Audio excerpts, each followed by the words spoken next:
been thinking about what I want to dive into for this episode, so let's unpack some of the biggest, most talked about events happening around the world right now. We're starting right here in Australia with Pauline Hanson's controversial new movie, with protests happening in shopping centres. Then we're jumping over to the United States to discuss the unfolding situation in Minneapolis surrounding recent ICE operations and fatal shootings that have ignited intense debate.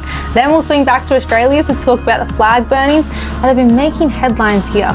There's a lot to get through, so make sure you stick around. Welcome back to The Alarm Show. All right, here in Australia, we've had some music videos and now a movie that is ridiculously funny and very truthful. Let's take a look at the music video by Holly Valance and Pauline Hanson. Woman. My baby has no gender. I hope it's a bender. Don't joke when you woke. Joke. My guilt is embedded in my jeans. Got flags in my bio to the knee.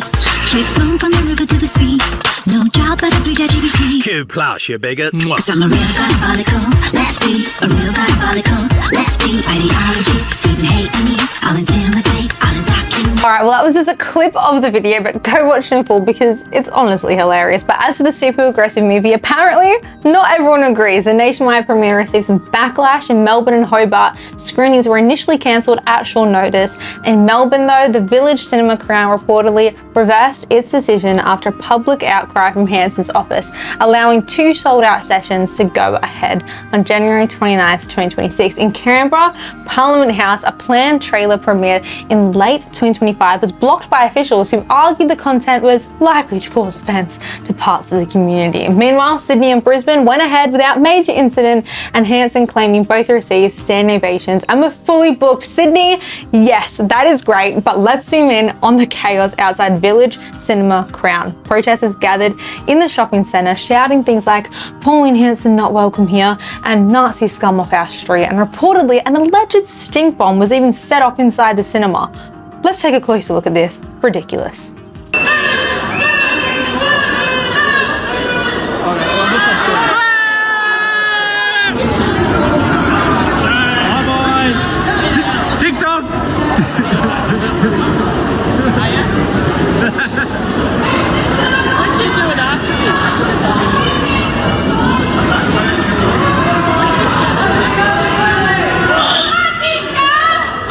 Look, here's the question. Do these protesters and anyone trying to silence this movie actually believe in freedom of speech? Or is it only freedom of speech when they agree with what's being said? Recently, we've seen hate speech bill pass, bringing heavy restrictions on what can and cannot be said in Australia. And yet, the same protesters, while claiming to oppose hate, are actively trying to silence Pauline Hanson and her supporters. It's a striking contradiction. Champion free speech for some, but shutting it down when it challenges them. And here's the thing. It's not about one movie or one politician. This is a broader trend. When society starts picking and choosing which voices are allowed to speak, we're setting a dangerous precedent.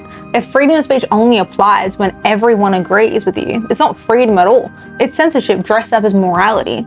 By trying to shut down Hanson's movie, these protesters are showing exactly how fragile freedom of speech principles can be when they're inconvenient. Raises a big question. If the roles were reversed and the majority disagreed with them, would they still demand the same tolerance?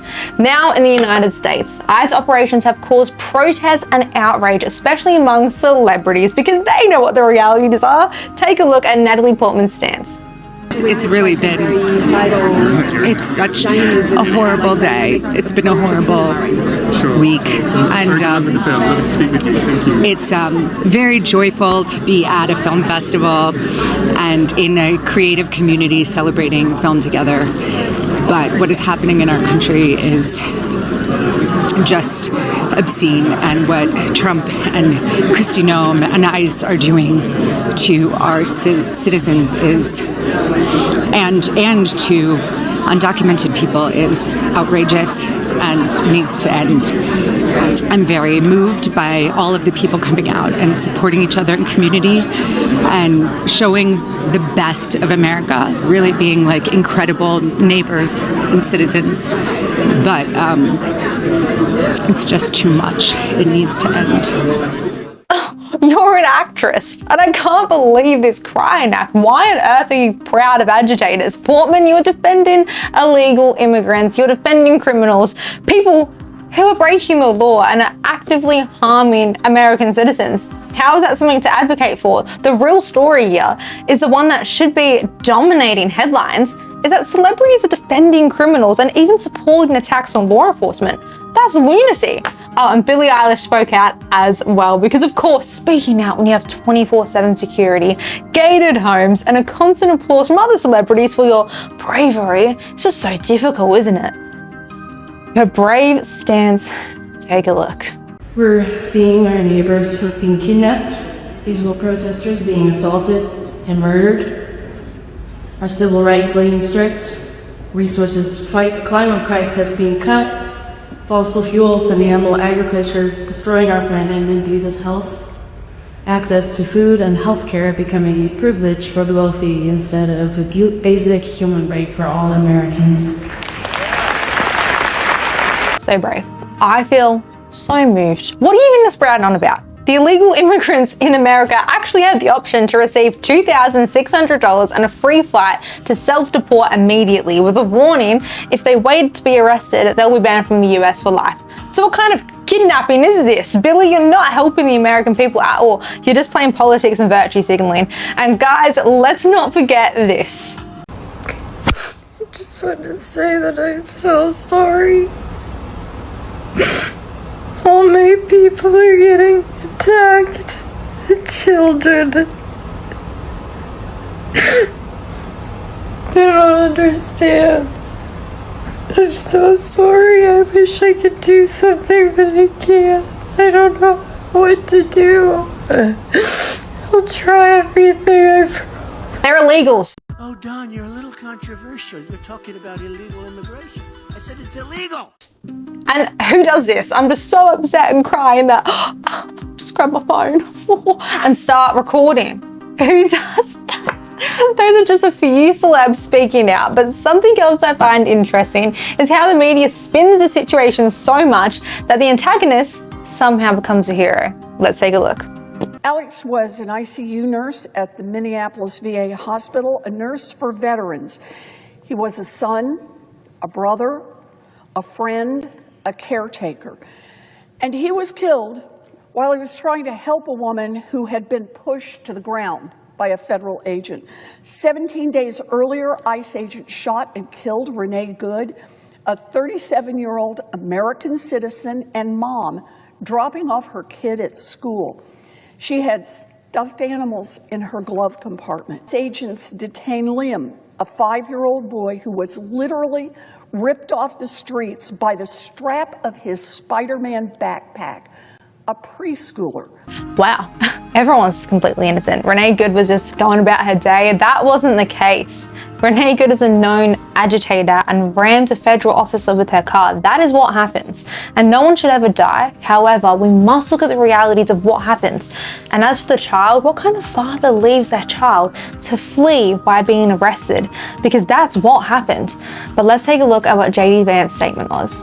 The 5-year-old was not arrested. His dad was an illegal alien. And then when they went to arrest his illegal alien father, the father ran. So the story is that ICE detained a 5-year-old. Well, what are they supposed to do? Are they supposed to let a 5-year-old child freeze to death? Are they not supposed to arrest an illegal alien in the United States of America? If the argument is that you can't arrest people who have violated our laws because they have children, then every single parent is going to be completely given immunity from ever being the subject of law enforcement. That doesn't make any sense. No one thinks that.